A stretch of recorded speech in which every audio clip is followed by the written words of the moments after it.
5월 9일 기준으로 보면 맞을 것 같아요. 누가 이후에 중과를 맞으면서 이 대출 규제 때문에 매물을 내놓을까? 사실 진짜 팔아야 될 사람들은 이미 정리가 다 끝난 상태예요. 어떻게 보면 상승장이 된다 안 된다를 떠나서 그거 있잖아요. 하나 나오는데 가격이 맞으면 거래돼서 하나 찍히고 그래서 네. 그냥 계단식으로 상승하는 정도. 가장 그렇죠. 무서운 거는 이제 계속 말하는 이제 공급이 없는 부분들. 네. 근데 그게 어디에서 터지냐면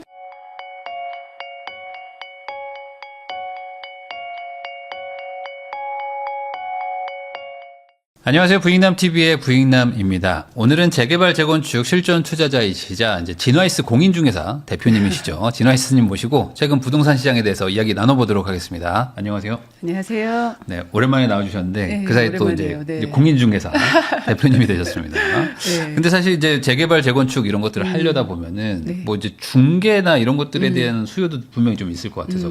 자격증을 딴 지는 오래됐는데 네. 할 생각은 진짜 없었어요. 네, 네. 근데 제가 이제 강의를 하다 보니까 수강생들이 열심히 가르쳐놨는데 가서 이상한 걸 사갖고 재개발은 특히 어렵잖아요. 네, 이상한 걸 사갖고 아, 오고 물론 문제 있는 물건인 것도 걱정되지만 네. 이 물건보다는 다른 물건을 사시는 게 이분한테 더 맞는데라든지 네, 네. 그리고 왜 저 돈으로 거길 갔지? 이런 여러 가지 걱정이 좀 돼서 쫓아가서 계약을 좀 해주고 싶다. 근데 그냥 가면 안 되니까 정식으로 그렇죠. 예, 지금 그렇게 도와주고 있어요. 그러면 이제 어쨌든 현장 분위기를 그래도 누구보다 빨리 알 수 있는 네, 중개사니까 그렇죠. 네, 지금 네. 분위기도 한번 좀 여쭤보겠습니다. 네네. 우선은 지금 서울 중위 가격이 뭐 아파트 기준으로 뭐 한 12억 넘어간다고 하고 네네. 뭐 웬만한 동네에 정말 싸다고 해도 막 15억이 넘는 막 그런 분위기인데 지금 전반적으로 현재 뭐 촬영일 기준은 이제 4월 말이니까 네. 부동산 시장 분위기 어떻게 보십니까?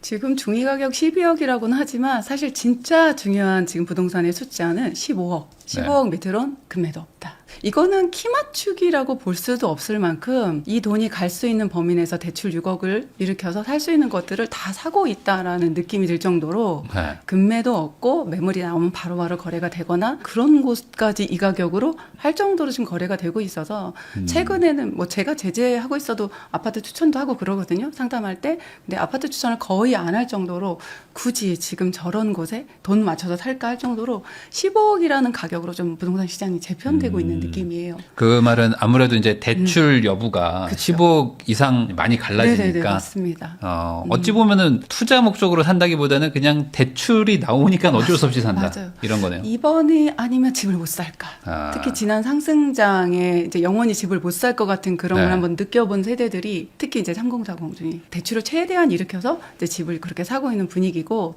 네. 20억 이상 되는 구간에서는 큰 거래가 있기보다는 애매한 가격대 있죠. 26, 27 조금 넘는 것들이 금매로 25억에 수렴되는 곳이 곳곳에 조금 있기는 해요. 근데 이건 대세는 아니에요. 그러니까 25억 이상 거래는 굉장히 뜸하고 15억 미만 이렇게 거래가 좀 아직도 좀 있고 그리고 이제 아예 좀 넘사벽인 압구정 쪽이나 강남 쪽 한강변 쪽에 그 고가 아파트들은 뭐 그들만의 리그잖아요. 현금으로 거래하는 거라 물건이 나와서 좀 적당하다 싶을 때 거래되는 그런 분위기인 것 같아요.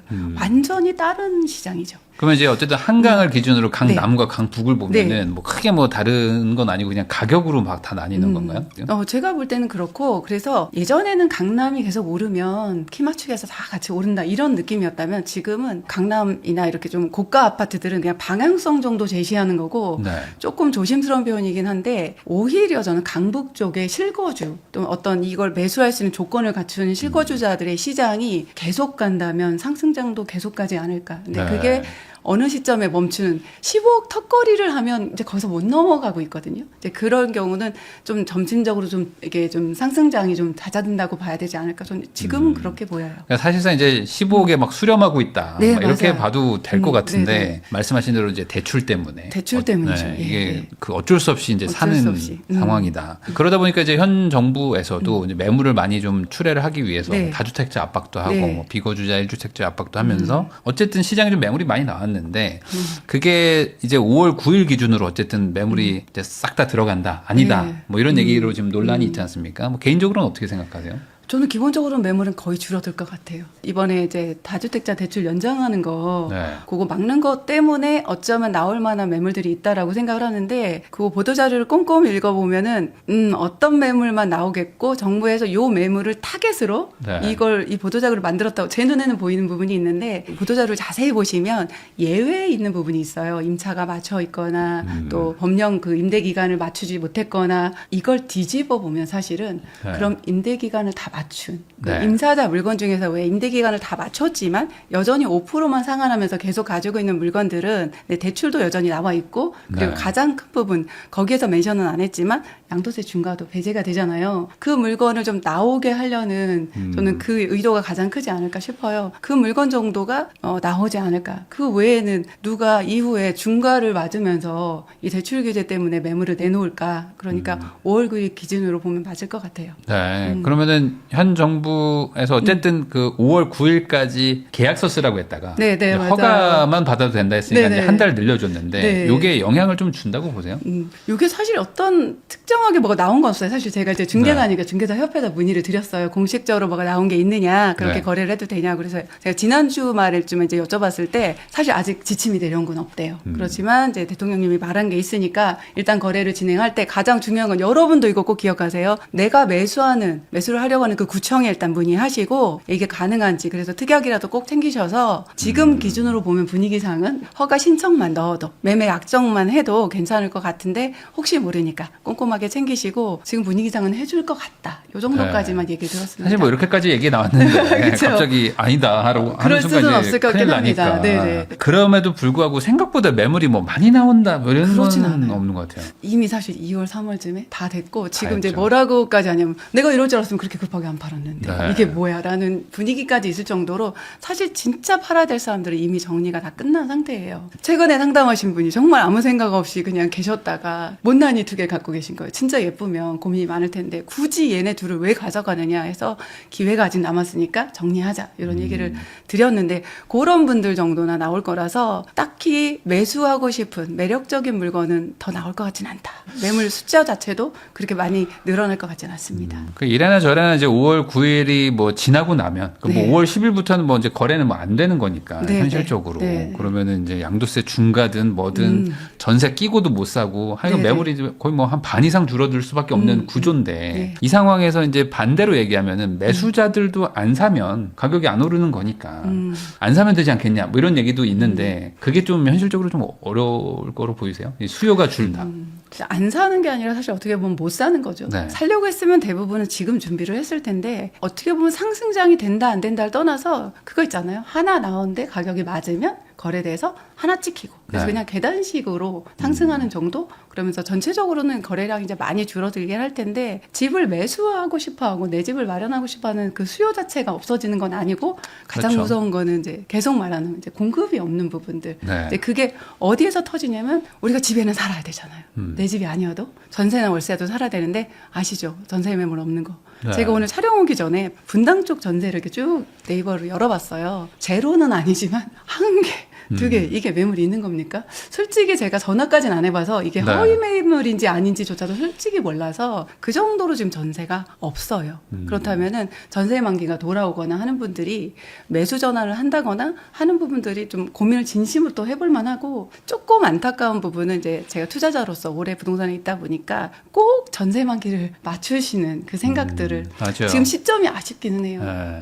복비를 좀 주고라도 전세가 없잖아요. 내가 살던 전세를 내놓고 나가는데 크게 무리가 없을 때 내 집 마련을 조금 더 열심히 준비하셨다면 요번에 상승장 이렇게 되기 전에 조금 내 집 마련을 제대로 했을 텐데 그럼 지나간 얘기에서 뭐 하냐. 그러니까 앞으로도 꼭 적용을 하세요. 네. 내가 전세를 살고 있어도 그 계약 기간을 다 지켜야 되는 게 아니다. 복비 정도만 내고 나가도 되고 그때 무조건은 아니에요. 특히 제가 조심스러운 게 지금 다 올랐는데 어디 이런 얘기 하실 때 그럼 덜 오른 데 가면 되냐.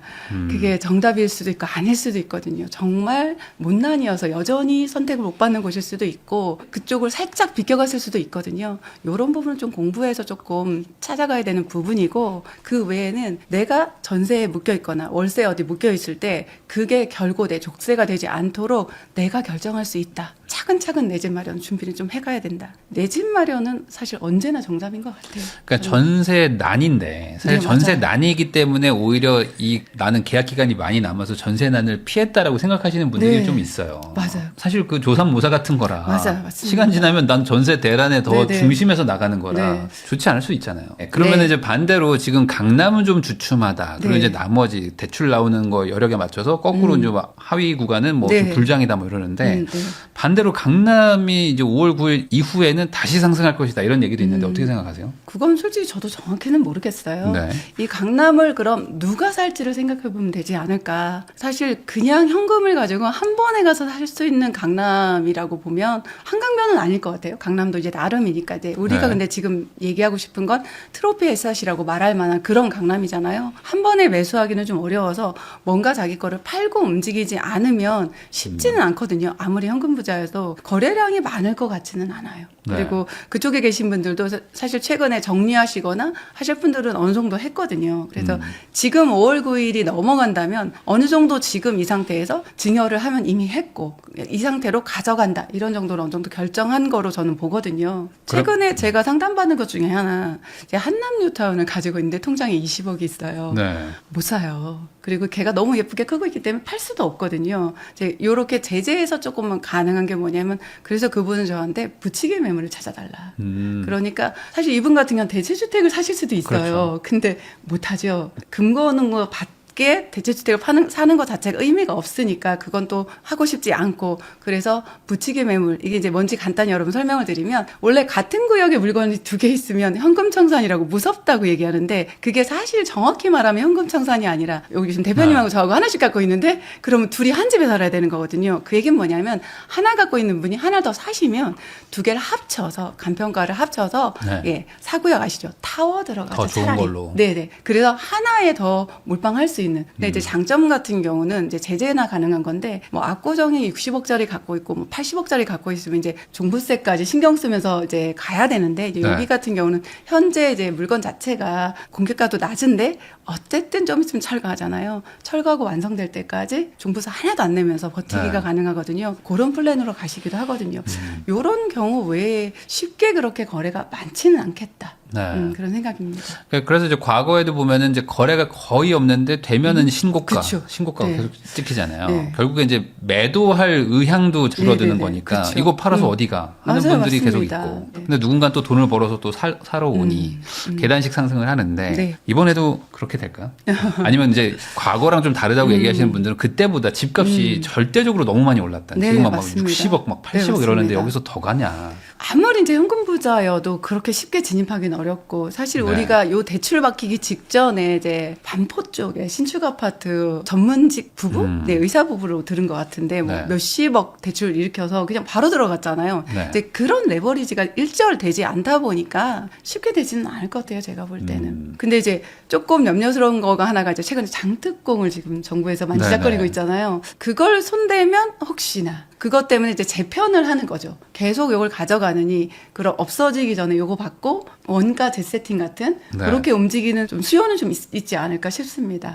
요건 제가 좀 상담도 좀 하거든요. 네. 그 뭐 말 나온 김에 한번 여쭤보면 장특공에 대해서 지금 이제 소수 한 10명 정도의 네, 네. 국회의원들이 이제 발의를 했는데 이게 이제 대통령이 이제 최근에 이제 힘을 실어주는 멘트를 했습니다. 아, 네. 장특공 이제 단계별로 없앨 것이다. 라고 이제 아예 얘기를 또 해버렸어요. 사실 장특공이라는 거는 세금 양도세니까 네, 이게 네, 제일 큰 세금이잖아요. 맞아요, 맞아요. 방금 말씀하신 것처럼 이제 강남권이나 이런 곳들은 매물이 나올 수도 있을 것 같은데 네. 반대로 그걸 사는 사람이 있어야 또 그게 거래가 되는 거 그렇죠, 아니겠습니까? 맞습니다. 데드라인을 딱 정해놓고 이때까지 안 팔면 장특공 없어져 뭐 이런 식으로 하면은 가격이 좀 조정을 받을까요? 어떻게 보세요? 저는 가격은 반드시 조정 받을 것 같아요. 그렇게 되면 대표님 말씀하신 것처럼 누군가 매수할 사람이 있어야 되는데 또 말씀하실 때 잠깐 생각난 게 사실 압구정에서 제일 예쁜 곳 어딘지 아시죠? 거기 같은 경우도 펜트하우스 가겠다고 아파트를 하나 더 사기도 하는 그런 그런 수요들이 있기는 있어요. 그래서 그렇지만 일반적이진 않다. 이 장특공을 진짜 만지고 하면은 그 부분 때문에 재편되는 거는 좀 있을 것 같고, 말씀하신 것처럼 얼마나 많은 수요가 그럼 그 큰 금액을 받아주겠느냐. 장특공 없어지는 것 때문에 옮겨가는 수요 같은 경우는 결국은 대출은 못 일으키기 때문에 어쩌면 이제 평수가 줄어들거나 요렇게 갈 수도 있거든요. 그러면서 일단 기존에 있는 장특공을 다 받고 양도세를 다 챙기고 공제받는 거 다 챙기고 옮겨가는 건데, 대출이 전혀 되지 않기 때문에 같은 급지에 같은 평수로 가기도 사실 조금 어렵거든요. 그래서 조금 작은 평수로 가면서 조금 실질적으로 사실 그렇게 큰 평수가 필요 없는 분도 꽤 많아요. 압구정도 그렇고요. 잠실쪽도 그렇고 어딜 가든지 일기 신도시도 마찬가지예요. 처음에 분양받아서 그 60평에 지금도 애들 다 나갔네 사시는 분들 두 있거든요. 분이 사시죠. 예, 60평에. 근데 그냥 60평이 좋아서가 아니라 굳이 이사 안 하고 싶어서. 그런데 우리가 지금 서울 얘기만 했지만 분당 정도 같은 데도 60평 정도 되면은 거의 30억, 25억 이상 이렇게 육박하잖아요. 그런데도 이 장특공 얘기가 실질적으로 적용이 된다면 우리 둘이 뭐 하냐. 그래서 뭐 30평대로 바로 못 가더라도 40평대 초반으로 가면서 다운사이징을 할 수도 충분히 있다고는 봅니다. 그러면 어찌 보면 이번 장특공이 이제 네. 초고가 지역별로 제일 비싼 곳들에는 영향을 네네. 좀 줄 것 같고. 굉장히 많이 주죠. 근데 예. 그분들이 무주택으로 가진 않을 거고. 절대 그럴 리는 없죠. 네, 옆으로 맞습니다. 이제 사이즈를 줄이거나 옆 동네로 갈 거잖아요. 네네, 그럼 네. 그 옆 동네는 또 매수 수요가 되는 거 아닙니까? 이게? 그렇죠. 맞습니다. 그러니까 이게 어떤 영향을 줄 것이냐라는 건 이제 좀 정책을 보긴 봐야 되겠지만 이제 일각에서는 막 엄청 폭락한다라고 얘기하기에는 좀 그러기는 애매한 것 같아요. 그런데 그런 세력도 있어요. 솔직히 좀 돈이 많으신 분들, 저런 아파트를 지금까지 가지고 계신 분들 여러분 생각해 보잖아요. 그분들은 지금까지 3, 40년 별의별 걸 다 겪었어요. 네. 근데 그게 무서워서 움직였다면 벌써 움직이셨을 거고, 보유세 내는데 지장 없으면 상관없이 사시는 분들이 여전히 있어요. 제가 사무실이 여의도에 있는데 네. 여러분 여의도 가시면 국밥집 같은 데 갔을 때 정말 거기 음식 나르신 분 무시하시면 안 돼요. 자기 아파트 있는 분들 꽤 많아요. 이러신 거예요. 네. 우리 생애 아파트 들어가겠냐? 뭐 이런 얘기를 서로 하시는 거예요. 아, 몰라. 나 이사 가기도 귀찮고, 뭐 들어가면 좋고 아니면 말고. 이런 얘기를 하시는데 뭐냐면 굳이 딴 데 이사 갈 이유가 딱히 없어서 그냥 집은 낡았지만 거기에 평생 사신 분들 되게 편안하거든요. 그런 세력들이 여전히 존재합니다. 그래서 또 이거에 영향받지 않고 또 세금을 철저하게 챙기는 그런 공부가 안 되신 분들은 그래서 지금까지 30년, 40년, 길게는 50년까지 살고 계신 게 아닌가 싶습니다. 그렇죠. 이제 사실 이제 장기 보유 특별 공제에 해당되려면 어쨌든 한 10년 정도 뭐 그렇죠. 거주하신 분들이나 네네네. 고민을 할 텐데 네네. 10년 이상 사신 분들도 네, 많고 맞습니다. 그런 분들이 뭐 해봐야 사이즈 조금 줄여서 그냥 옆 네네네. 단지 가자, 뭐 옆 네. 동네에 가자 정도지 뭐 다 네. 팔고 뭐 무주택으로 간다. 아, 그런 건 없고 동네를 떠난다? 좀 신축으로 그것도 그것도 쉽지 않을 생각보다 것 안 같아요. 하세요. 네, 네. 여기가 더 비싸질 것까지는 생각 안 해도 그냥 살던 동네에 쉽게 안 움직이세요. 이거는 돈이 많은 사람만이 아니에요. 여러분 신기하게 여러분 앞으로 돈 버시려면 이거 꼭 캐치하셔야 되는데, 한남 3구역 이주할 때 그 네. 주변에 썩은 빌라 뭐냐면 4구역 5구역처럼 그 재개발 어떤 이슈가 있는 게 아니야. 그러니까 아닌데도 불구하고 이주 수요 때문에 매매가만이 아니라 전세가가 한두 달에 그렇죠. 1, 2억씩 오른 거 아세요? 신기하게 절대 이거 전국 공통이에요. 안 그리고 가요, 애들이 옆으로. 학교를 네. 거길 다녀서 그런 분도 있어. 그럼 이해가 돼. 직장이 거기 아니 원래 거기 살던 데라 못 옮기세요. 그냥 익숙해서 못 가는 익숙해서 거죠. 못 가요. 그럼 그 돈을 다 주고 그냥 그 동네 사세요. 반대로 보면 거주 이동이 자유로우신 분들이 돈을 쉽게 법니다. 그래서 참고하세요. 이게 결국에 이게 장기 보유 특별 공제는 이런 양도세를 건드리면은 소위 말해서 이제 A와 B가 서로 이제 집을 교체한다든지 그쵸. 뭐 이런 식으로 우선 매매가만 다시 리셋을 하면 네. 그 동네 계속 있어도 되는 거잖아요. 그렇죠. 맞습니다. 이게 어떤 정책이 나올지 모르겠지만 그 정도의 파괴력이 나오기가 쉽지 않을 수 쉽지는 있다. 않을 수 있어요. 대응을 할 방법이 또 있어서. 사실 이런 고가주택 대출 하나도 없는 분 꽤 많은 거 아세요? 그런 분들은 많죠. 사실 이동하는데 별로 불편함이 없어요. 그냥 이거 팔고 돈 들어오는 대로 거기 맞춰서 가기 때문에 세금 조금 내야 되니까 뭐 네. 60평대인데 55평 간다든지 뭐 요 정도일 거라서. 그리고 그렇게 돈 많으신 분들은 기본적으로 별로 신경을 안 쓰는 부분이 있다. 네. 그럼 아마 시청자분들이 궁금해하실 건 이거 같아요. 그럼 5월 9일이 어쨌든 지금 다 모든 D-Day로 막 지금 잡혀 있으니까 이 이후에는 풍선 효과라고 하잖아요. 그러니까 네네. 어쨌든 지금 막 15억 이하들도 막 계속 막 올라가고 있는데 지역이 좀 넓어질 거로 보세요. 상승 지역 자체가. 그것까지는 사실 제가 쉽게 생각하기가 조금 어려운 게 네. 저는 지금은 어지간하면 살 분들은 다 산 것 같아요. 수요든 매도든 네, 뭐 살 다 사람들도 거의 감겨졌다. 샀어요. 예. 이제 문의 들어오는 것만 봐도 좀 그렇고 많이 좀 잦아들은 그런 분위기거든요. 네. 그래서 굉장히 조용한 시장이 될 것 같아요. 제가 볼 때는. 오히려 좀 조용하게 네네네. 횡보하는 그런 장이 좀 네네. 있을 수도 그렇지만 있고. 아까 말씀한 것처럼 근데 거래가 찍히면 내려가지는 않을 것 같다. 굳이 지금 보유세 부분을 고민을 안 해보지 않았거든요. 네. 그래서 그렇게까지 시장에 많이 변화를 줄 만한 거는 없을 것 같고 워낙에 규제 지역을 많이 묶었잖아요. 규제 지역 외에 좀 매력적인 뭐 구리나 동탄이나 이미 좀 가격 많이 올라갔고요. 그 외로 이젠 정말 내가 살 집이 필요해서 사는 수요 그런 수요들이 움직여서 그 외곽으로 대출도 좀 더 많이 나오고 하니까 생애최초가 아니라면 외곽으로 가면 70%까지 나오나요 지금? 네. 네, 그런 걸로 진짜 내 집이 필요해서 매수를 하는 수요 때문에 그렇게 시장이 움직일 것도 저는 없을 것 같고 이렇게 좀 가지 않을까 싶습니다. 좀 조심스러운 건 전세가 없는 거. 네. 그분들이 어떤 선택을 하느냐가 시장을 움직일 것 같은. 그래서 제가 말씀드린 게 지금껏 전세 사시는 분들 일부 계층 빼고는 돈이 없으니까 사실 전세를 사는 거잖아요. 그런 분들이 이후에라도 매수를 결정할 경우 그래서 이제 강북이 계속 이렇게 찍는 것들이 신고가를 찍게 되면 상승장은 어쨌든 거래량이 적어도 이어가는 거고 그렇게라도 매수를 하지 않고 전세나 아니면 월세로 전환해서 그냥 버티기로 들어간다면 이제 시장이 조금 더 잠잠해지는 걸로 저는 지금 그렇게 보고 있어요. 진화이스님하고 이야기 나누고 있는데요. 그러면 이제 아까 장특공 얘기를 잠깐 했지만 어쨌든 네. 지금 또 이슈가 그거라서 네. 추가로 좀 여쭤보면은 이 장기 보유 특별 공제 네. 이게 없어지는 게 모든 집에 영향을 주는 건 아니잖아요. 그렇죠. 대략적인 네. 어떤 금액대나 어디서부터는 좀 영향을 많이 받는다 이런 거 좀 설명 먼저 해주시면 좋을 것 같습니다. 일단 이제 보유한 금액이 좀 한 18억에서 20억 좀 넘어간다. 지금 매도할 시점에 이제 네. 그럴 경우고 그리고 중요한 건 이제 그게 얼마에 샀을 때 이제 그 금액이긴 한데 일단 보유 기간이 이제 길고 실거주를 실제적으로 했을 경우는 80%까지 공제가 되잖아요. 네. 이거 여러분 그냥 간단하게 광고 아니고요. 부동산 계산기 그냥 넣어보면 지금 되거든요. 지금에 있는 법규대로 계산을 해주니까 그렇게 넣어보시고 만약에 이게 없어졌을 때를 제가 어떻게 하면 쉽게 계산해 볼까 세무사님 뭐 도움 안 받고 사실 그냥 기간을 줄여서 2년으로 해서 그 양도 차익만 많이 나게 해서 대충 제가 계산을 해봤어요. 네. 그럼 그 차이를 실감하실 거예요. 만약에 이게 진짜 하나도 없어진다. 이제 그랬을 때 어느 정도 세금을 내게 되는구나. 그렇게 쉽게 조금 체크해 보실 수는 있어요. 이게 유의미하게 확 부담될 정도면 한 네. 25억, 30억대 넘어가는 그쵸. 집들이나 되는 거 아니에요? 맞습니다. 현실적으로. 네. 막 그리고 15억, 16억짜리들로는 네. 쉽지 않은데. 그걸 또 오래 보유했을 때 네. 잠깐 보유하고 또 상승 25억인데 내가 20억에 사서 한 5억 올랐는데 뭐 2년밖에 보유 안 의미 했어. 없죠, 별로 어떻게. 의미가 없거든요. 그래서 네. 그냥 겁먹지 마시고 제가 말씀드리던 대로 한번 계산해 보시거나 실질적으로 좀 보유한 기간이 길고 유의미하게 올라졌다 하시는 분들은 저는 그냥 세무상담 좀 한번 받으셨으면 좋겠어요. 구체적으로 지금 차라리 우리 업그레이드라고 하죠. 처음에 매수 원가를 리세팅하는 거거든요. 제가 사실 요거 강의할 때 되게 쉽게 말할 때 옆집으로 이사하기라고 해요. 내가 아이들 학교 때문에 이사 못 간다니까 여기 살아야 돼. 그런 경우는 같은 병수로 혹시 대출이나 이런 자금 계산 해보셔서 이사하시면서 같은 비슷한 금액대로 내가 이사를 할 수 있고 매수할 수 있다 했을 때 원가를 내가 10억에 샀는데 25억이 된 것과 그냥 지금 25억으로 매수 원가를 재세팅을 할 수가 있어요.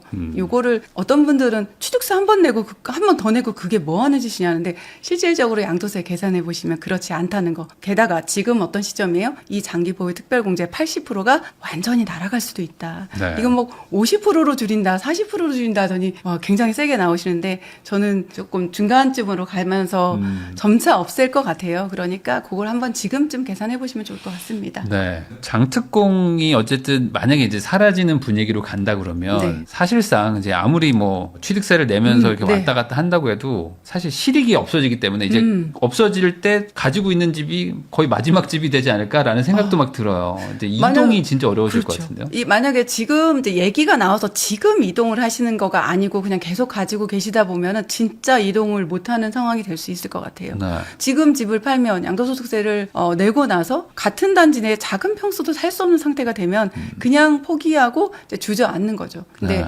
그러기도 쉽지 않은 게 이제 보유세까지 손을 대니까 그러니까 종부세를 그래서 인상을 하겠다는 네네. 것도 같이 나왔단 네, 말이에요. 맞습니다. 그러면은 딱 유일하게 지금 얘기가 안 나오는 거는 실거주자 1주택자. 그러니까 실거주 1주택자만 조금 네. 봐주고 나머지는 뭐 하여간 뭐 가만두지 않겠다는 분위기인데 네. 그러면 다들 다 이제 실거주로 막 다 들어갈 거 아니에요. 어떻게든 뭐 네네네. 집을 팔 수도 없고 네. 막 이런 상황에서 그러면은 이제 전세는 또 어떻게 되냐 뭐 이런 것도 좀 걱정이고 맞습니다. 지금 이 정책에 어쨌든 유일한 뭐 수혜 아닌 수혜자는 하여간 한 채 사서 실거주하라 이거라고 동의하세요? 네, 그런 것 같아요. 그렇게 몰아가긴 하는데 네. 그것도 너무 고가면 안 돼. 아 너무 고가는 네, 실거주자도 그게- 상관없어. 네네, 그 장특공이 장특공으로. 네, 그 부분인 거죠. 네. 그래서 지금 어찌 보면 지지난 정부가 한 채만 살게 해가지고 정말 똘똘한 한 채의 최강 막강 파워를 만들어주고 지금 그걸 깨트리는 정책들이 계속 나오는 게 아닌가 싶습니다. 그래서 정말 너무 높은 가격대에 찍은 것들을 좀 깨고 싶어서 너무 핀셋 정책들이 지금 들어오긴 하는데 그래서 사실 집 한 채, 내 집 한 채 좀 사고 싶거나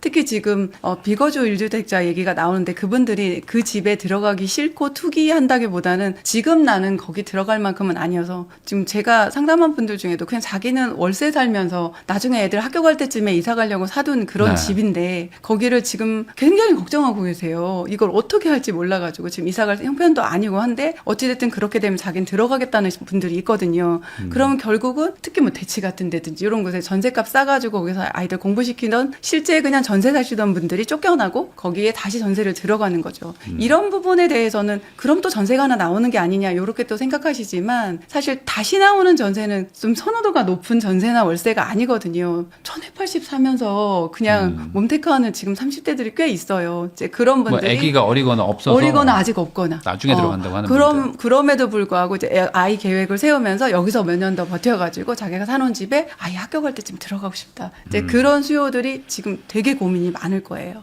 입주를 해야 되느냐 아니냐. 이 부분에 대해서는 좀 정책 나오는 데 따라 굉장히 민감하게 지금 반응들을 하고 있습니다. 그래가지고 이게 오히려 이제 한쪽 편에서는 이게 네. 되게 좋은 정책이라고 말하시는 분들도 있는데 그분들도 사실 전세 월세 난을 어떻게 해결할 거냐에 대한 답은 없어요. 맞습니다. 사실 그러니까 이게 이 세상에는 지금 다 뭐 실거주자만 있는 것도 아니고 한 네, 50%의 임차인들도 있는데 이분들은 그럼 어떡하지? 뭐 이런 좀 어려움이 있는데 어쨌든 하여간 지금 방향은 그나마 1주택인데 실거주 하시는 분들 네, 그리고 네, 집값은 한 15억, 16억 이하 정도 요 네, 분들만 지금 맞습니다. 이제 괜찮은 거죠. 맞아요. 아까 말한 대로 이제 종부세도 지금 뭐 발의된 것만 보면은 한 1.5배에서 2배 정도는 올라갈 것 같은 느낌이에요, 보니까. 이 종부세 인상이 또 시장에 또 어떤 여파를 줄 것 같은데 과거같이 그렇게 올라간다면 어떻게 될까요? 지금 공정시장 가액 비율 그거 뭐 손대는 폐지를 거라고 하겠다, 뭐 폐지를 이러고 한다. 있잖아요. 그래서 공정시장 가액 비율이 뭐냐면 여러분 이제 공시가격 기준으로 이제 종부세가 매겨지는데 그냥 공시가격을 그대로 적용을 하는 게 100%인데 그걸 좀 깎아주는 거죠. 할인 네. 쿠폰처럼 뭐 60%라면 예를 들어서 공시가격이 20억짜리라면 60%라고 하면 12억 기준으로 이제 과세 표준이 돼서 세금이 줄어드는 건데 세금 줄어드는 할인 쿠폰이 없으니까 전액 그 공시가격 기준으로 이제 세금이 매겨지다 보니까 세율 구간을 손을 대지 않아서 세금이 확 올라가는 그런 상태가 되는데 전 정부에서는 이제 단계적으로 이제 현실화했는데 바로 없애버리면 이제 충격이 굉장히 클 거예요. 보유도 사실 지금 이제 못하게 하는 그런 상태여서 제가 상담할 때도 그런 얘기를 해요. 저는 이제 정부가 어떤 정책을 할 때 모든 것을 다 대비할 수는 없어요. 그래서 나온 정책에 내가 순응하면서 내가 할 수 있는 일들을 하거든요. 그래서 우리가 갈아타기를 하거나 자산 증식을 늘려갈 때 무조건 강남으로 압구정으로만 달려가는 물론 이제 압구정을 꼭 여기 상징적인 의미도 있어요. 이제 그렇게 매진을 하다 보면 놓치는 게 많은데 우리 부부 합산한 그 월급에서 내가 이렇게 보유세를 감당할 수 있는 범위라는 건 사실 조금만 앉아서 계산해 보면 나와요. 그 금액대를 조금 계산을 해보고 내가 갈 수 있는 나만의 압구정은 어디까지다. 이런 것들 좀 정하셔서 좀 갈아타기에 이렇게 좀 기준들을 삼으셨으면 좋겠고 방향성도 좀 정했으면 좋겠고요. 그래서 지금 기준에서 우선은 저는 좀 그렇게 쉽게 계산하는 방법 말씀드리면 작년에 나온 보유세에서 한 1.3 정도만 곱해봐서 그게 올해 보유세. 또 내년에도 올해 낸 거에 1.3. 1.3을 곱하는 이유가 일단 이제 세부담 상한이 이제 130%니까 그거는 손은 안 대시겠지. 아직 그 그럴 수도 있어요. 얘기까지는 근데 손을 될 수도 옛날에 있어요? 댔거든요. 옛날에는 바꿨거든요. 맞아, 되셨어요, 네. 옛날에. 우선은 그렇게 생각을 해서 너무 이런 거 나올 때 사실 많은 분들이 굉장히 두려워하시거든요. 네. 네, 팩트를 체크를 안 하고 두려워하지 마시고 한번 계산을 해봤더니 이제 얼마더라. 이걸 내가 감당할 수 있느냐. 종부세가 예를 들어 1,000만 원대가 나올 때 사실 이거 계산해 보면 매월 한 85만 원대 월세를 더 내는 거나 마찬가지거든요. 내 집 한 채 네. 가지고 있으면서 그게 가능해? 배우자라고 내 월급으로? 그러면 콜하는 거고요. 우선은 그거 아직 나오지 않은 것 때문에 두려워서 지금 가지고 계신 집을 팔거나 또 다운사이징을 하거나 이럴 필요는 저는 지금은 없을 것 같아요. 1주택자인데 지금 다른 곳에서 전세 대출 받아서 전세 사는 거. 네네. 이것도 지금 이제 상환을 하라고 하는 네, 것 같아요. 맞습니다. 그러니까 한마디로 이제 다 실거주 해라. 왜 실거주를 네. 안 하냐. 뭐 네. 이런 건데 이런 정책이 또 생기면은 들어가는 분도 있을 거고 네. 아니면은 그냥 뭐 월세로 전환하는 분도 있을 것 네. 같기도 하고 네. 이게 시장에 큰 영향을 줄 것 같으세요. 어떻게 보십니까?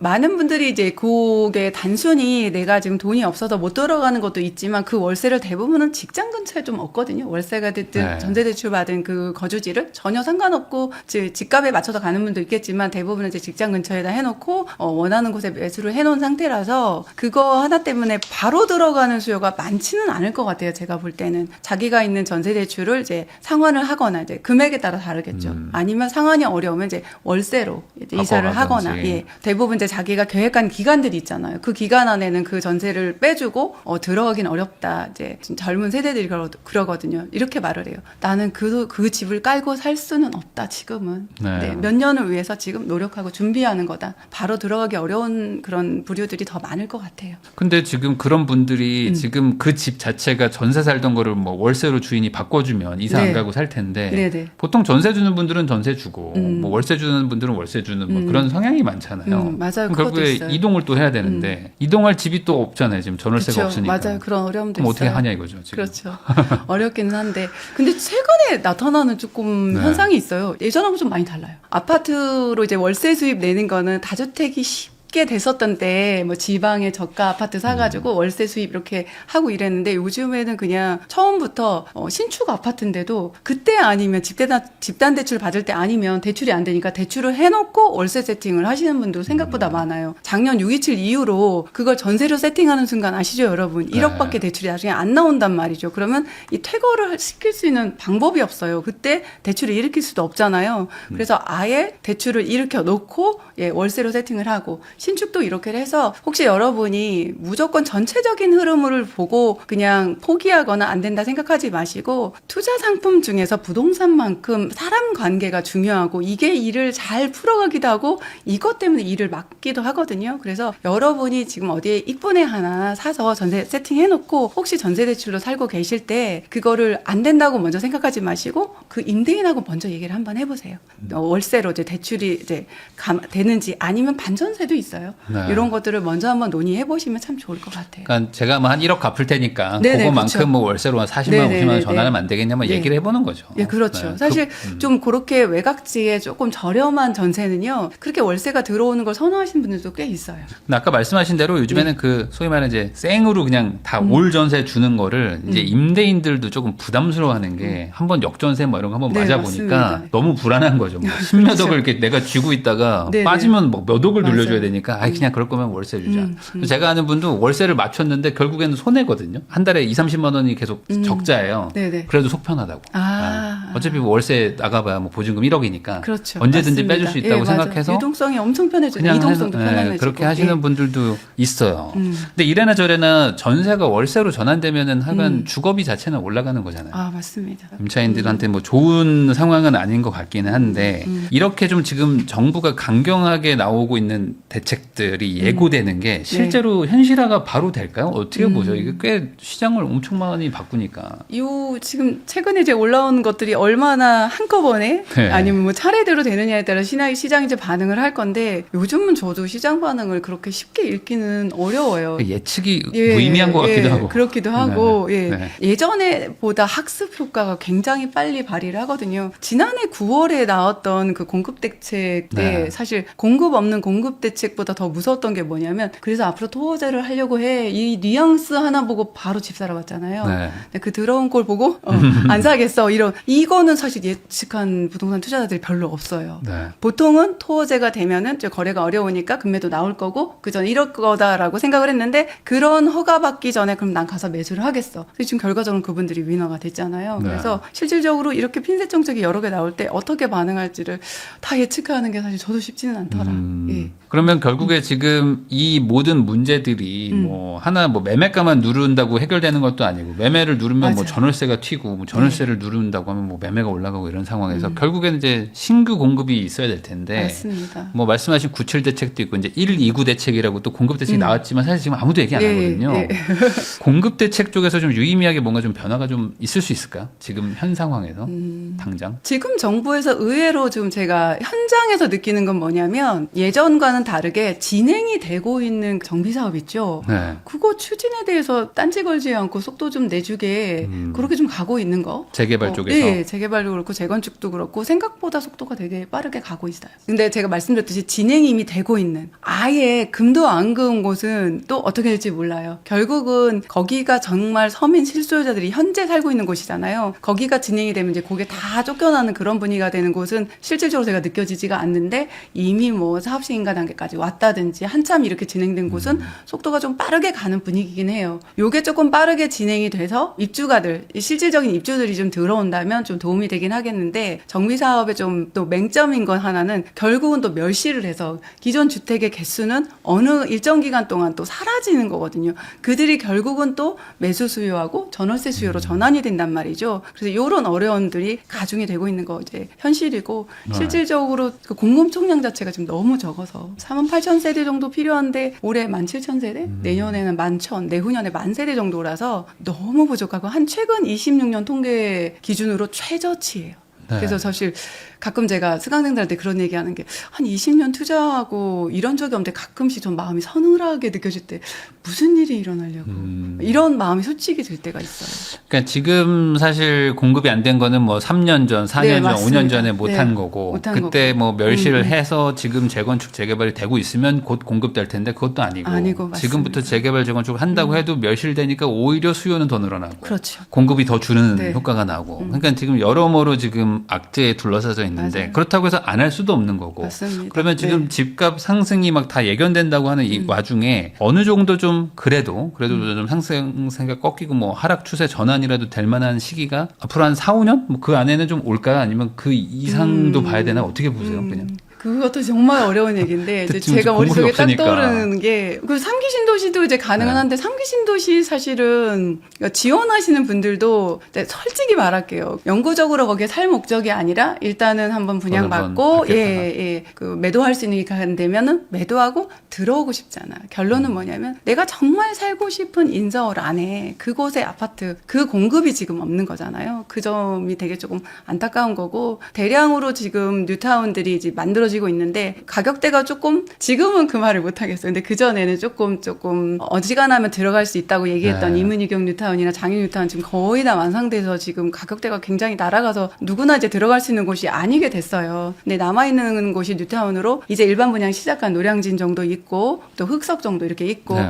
진짜 넘사벽인 한남 있잖아요. 성수랑. 그래서 많은 그런 어떤 입주들이 들어올 수 있는 곳이 이미 너무 비싼 곳이어서 공급적인 수치적인 의미는 좀 있을 수 있겠지만 보통 사람들 지금 12억이라고 보통 사람이라고 해야겠죠. 그런 정도의 이제 자금을 가지고 들어갈 수 있는 곳은 아니어서 좀 그런 부분은 좀 안타깝기는 해요. 근데 그럼에도 불구하고 그렇게 좀 고가권에서 신축이 생겨줘야 네, 이제 도미노처럼 이제 이동을 네, 하는 맞아요. 거잖아요. 이동을 하죠. 누군가 맞아. 또 글로 들어가줘야 빈 공간이 나오는 맞습니다. 거고. 그래서 좀 유의미한 공급이 뭐 3기 신도시 정도인 것 네, 같긴 맞습니다. 한데 네. 거기도 뭐 빨라야 뭐 한 3, 4년 더 얘기를 하고 있으니 당분간 어떻게 하냐 이거죠. 이게 당분간, 지금 네. 잘 안 보이는 것 같아요. 네, 지금. 그 당분간 한 2, 3, 3년. 4년? 네, 3, 4년. 예. 그리고 더 저는 제일 걱정되는 거는 그럼 지금이라도 인허가랑 착공을 엄청 하고 있으면 4, 5년 뒤에는 해결될 텐데 올해도 없거든요. 작년에도 없었고.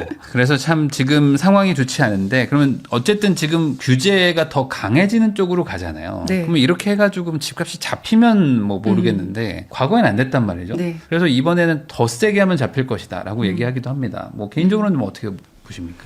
여러분한테 한번 물어보고 싶어요. 여러분 진짜 그러면 집 사는 걸 포기하실 건지. 최근에 신기했던 것들은 규제가 나오면 그때서 달려가서 집을 사기 시작을 한다는 거. 보통 사람들 쉽니다.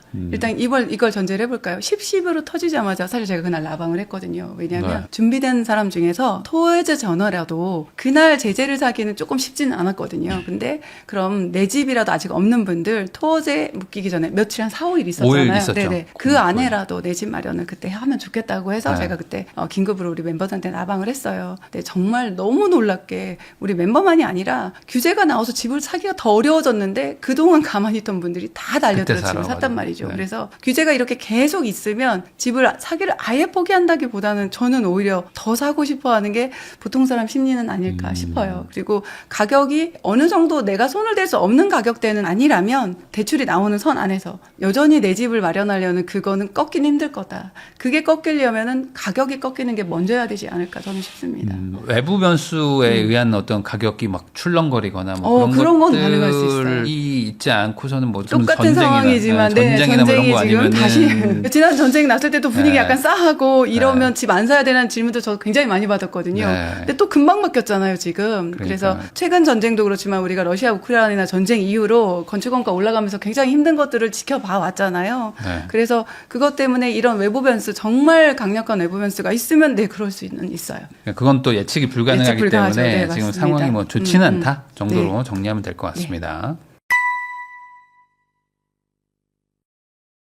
재개발은 진화이스 채널 운영하고 계시죠. 재개발 전문가 진화이스님하고 이야기 나누고 있습니다. 전세, 월세 얘기 좀 여쭤보고 싶은데 사실 매매를 지금 뭐 갈아타기 하고 싶다 뭐 이런 분들이 지금 뭐 대출이 안 돼서 못 가는 거는 어찌 보면 좀 행복한 고민입니다. 어쨌든 집은 하나 있으시니까. 네, 맞습니다. 비고지율 주택자도 어쨌든 집은 있으니까 뭐 어떻게 하면 되는 건데 지금 무주택이신 분들 입장에서는 대출은 안 나오고 근데 전월세도 0 이런 상황이란 말이에요. 그러니까 지금 집에서 이사 가면 어떻게 해야 되는 거지가 지금 답이 잘 안 나온다 말씀하시는 분들이 많은데 전세 시장이 이렇게 0이 될 정도까지 이렇게 줄어드는 거 이게 네. 원인이 뭐라고 보세요 지금? 근데 이것도 결국은 이제 공급 총량이 없어서 네. 그게 가장 큰 것 같아요. 사실 우리 올파포 입주할 때 이거 입주장되면 전세가 내릴 거라고 기다리신 분 꽤 많거든요. 근데 그때 사실 가장 처음으로 입주장 12,000세대 입주장인데 전세가가 안 내렸어요. 네. 없었어요. 그 이후로 이문경 뉴타운 같은 경우도 이제 그때 전세를 맞출 때 대출이 안 나왔었거든요. 그래서 전세가를 내리는 분위기였는데 웬일로 현금을 6, 7억씩 싸들고 들어오는 거예요. 그래서 다시 마지막에 가격이 올라갔어요. 이유를 물어보고 현장에 있는 중개사님들한테 여쭤보면 전세가 없다. 그리고 와서 그 돈 들고서 이렇게 들어온 사람한테 물어보면 신축 전세 살아보고 싶다. 여기 말고는 없다. 요런 얘기들. 실질적으로 전세 수요 자체도 있지만 그 신축에 대한 수요도 그렇고 전세 물량 자체가 없으니까 어찌 보면 이거는 사실은 얼타임으로 항상 국룰이었거든요. 대단지 입주장의 전세값은 매매가는 혹시 오를지 몰라도 전세가는 내리는 게 국룰이었어요. 네. 헬리오시티 때 사실 그랬었잖아요. 그렇죠. 그때 뭐 그래서 매매가까지 완전 이제 잡아 끌어내려서 그런 일이 있어서 올파포 때 그럴 거라 했는데 그때 깨졌고 그게 계속 깨지고 있어요. 가장 큰 이유는 전체적인 공급이 없는 거죠. 공급이 없고 전세 물량 자체도 전세를 원하는데 원하는 수요만큼의 공급이 부족한 거고. 그리고 이제 특히 서울은 이제 과거부터도 이제 노후도가 되게 심한데 맞습니다. 이제 연식이 더 쌓였으니까 네, 과거보다 더 맞습니다. 많이 쌓여서 이제는 뭐 30년 넘은 게 정말 뭐 거의 뭐 절반 이상 가까이 될 것 같은 수준인데 네, 맞아요. 그러다 보니까 이제 말씀하신 대로 그냥 신축 살아보고 싶은 그 수요도 많은 것 같긴 네, 해요. 네. 이 20억 주고 못 들어도 전세 10억 주고는 살 수 있으니까. 예, 예. 그리고 이제 요즘에 워낙 또 이제 신축이 또 잘 나오기도 네. 해서 그런 수요까지 좀 겹쳤다. 이게 좀 해소가 되면 좋을 텐데 네. 당분간은 그러면 이게 전세가 이렇게 딱 0, 뭐 월세 0 이게 해소가 되기가 쉽지 않을까요? 네, 쉽지는 않을 것 같아요. 네. 계약갱신 청구권이 돌아오는 해에 네. 그러니까 이제 만기가 되면 이제 다 같이 나오니까 그때 좀 매물이 좀 늘어나지 않을까. 아직도 남아있는 쓰지 않은 매물들도 있긴 하고 그게 동시에 나오는 건 아니겠다는 생각이 요즘 드는 게 뭐냐면 2년 뒤에 전세가 더 오를 것 같으니까 지금 조금 올려주고 재계약을 하고 2년 뒤에 쓰겠다 이런 질문이 진짜 많아요. 그리고 네. 실제 그렇게 실행하시는 분들도 있고요. 우리가 생각하는 언제쯤에 계약갱신권을 썼으니까 이번에는 그 물건들이 다 시장에 나오겠구나 이렇게 쉽게 계산할 거는 아니고 또 나온다고 하더라도 계약갱신 청구권 다 쓰고 시장에 나오면 어때요, 여러분? 예, 가격을 마음껏 올리겠죠. 네. 우리가 생각하는 그 가격대가 아니라는 거죠. 그래서 내가 생각하는 그 동네 그 전세가가 아니게 되기 때문에 어차피 넘사벽이 되는 거죠. 그래서 들어갈 수 있는 전세 매물이 아닌 그럴 확률도 굉장히 높아요. 지난번에 그 금리 인상기랑 그 네. 계약갱신권 종료기가 딱 맞은 22년, 23년에는 전세가가 그냥 막 폭락을 해버렸는데 맞아요. 이번에는 그렇게 금리 인상이 막 오지 않는다면 방금 말씀하신 것처럼 갱신권 종료 만기가 된 물건들도 어차피 비싼 값에 다시 재계약이 다시 될 나오게. 것이다. 근데 지금 현재 정부가 어쨌든 간에 전세 대출을 좀 조이고 있는데 그렇게 되면 이제 뭐 반전세 같은 걸로 많이 가겠네요. 반전세로 갈 확률이 되게 높을 것 같아요. 아까도 말씀드렸지만 임대인도 조금 요즘 점점 선호하는 식으로 바뀌고 네. 또 임차인도 아예 월세는 좀 부담이 되니까 예, 그렇게 하는 방식으로 좀 전환을 하는 분위기인 것 같아요. 네. 그러면 여러모로 어쨌든 월세화가 진행되는 거는 네. 좀 막을 수가 없을 네. 것이다. 그리고 현 정부도 어쨌든 월세화를 뭐 그렇게 마냥 이렇게 나쁘다고 생각하지는 않는 것 같긴 해요. 어떤 네. 뭐 모든 정책과 이런 네. 것들 보면은. 표면적으로 전세를 말살시키는 정책을 하겠다는 말은 없지만 전반적인 게 전세 없어지는데 상관없다라는 정책과 태도인 것으로 저는 보여요.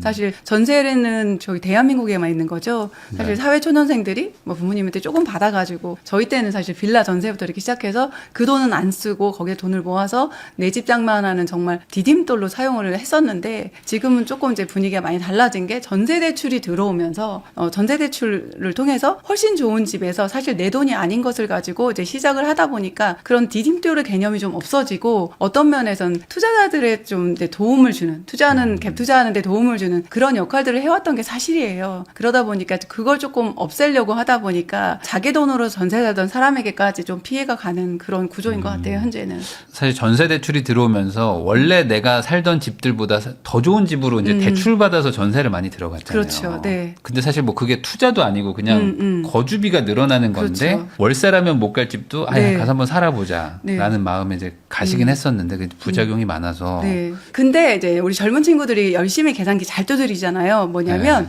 그 전세 대출 이자가 사실 그 정도 집에 월세 사는 것보다 저렴하더라. 예. 그 부분은 많긴 한데 조금 이제 꼰대 같은 소리 제가 한번 하자면 네. 그래도 젊을 때 그런 이자조차도 안 내는 곳에서 시작을 하면 더 빠르게 돈을 모아서 그런 새 집을 더 빨리 장만할 수 있다.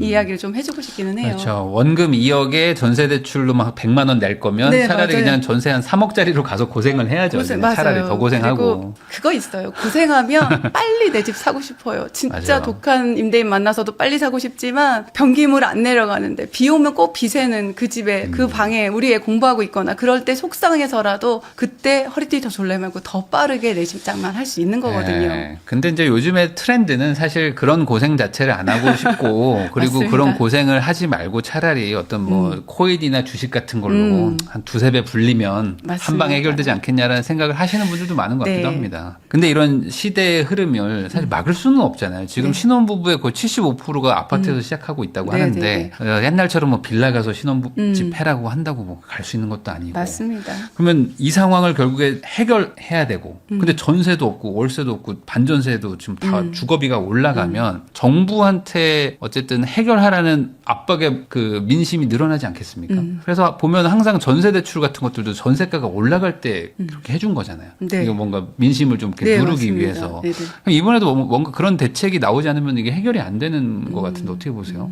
지금 전세가가 올라가서 대출로 그걸 해결할 수 있는 거는 그런 정부가 도와줄 수 있는데 전세가 없는 것 자체를 도와줄 수는 없어서 네. 우리가 이제 저렴한 아파트 이제 매매나 이런 것들은 가격을 어떻게 조절을 하면은 또 거래가 가능할 수 있어요. 전세 공급 자체가 없는 거를 지금 정부에서 해줄 수 있는 거는 없지 않을까. 어디다가 지어서 뭐 공급을 해준다. 이것도 그만큼의 시간이 또 걸리고 또 우리가 원하는 그런 정도의 전세가 아닐 확률이 굉장히 높고. 그리고 제가 좀 걱정되는 거는 사실 토어제 같은 거를 풀면 오히려 이제 갭 투자가 늘어나니까 갭 투자의 부작용이라고 할 수도 있지만 순작용은 어쨌든 전세 월세 매물이 늘어나는 거잖아요. 갭 투자를 한다는 거는. 네네 맞습니다. 근데 이게 토어제니 이런 것들이 점점 더 늘어나고 실거주를 강조하면 전월세 쪽에서는 답이 없는데. 답이 없어요. 네. 진짜로.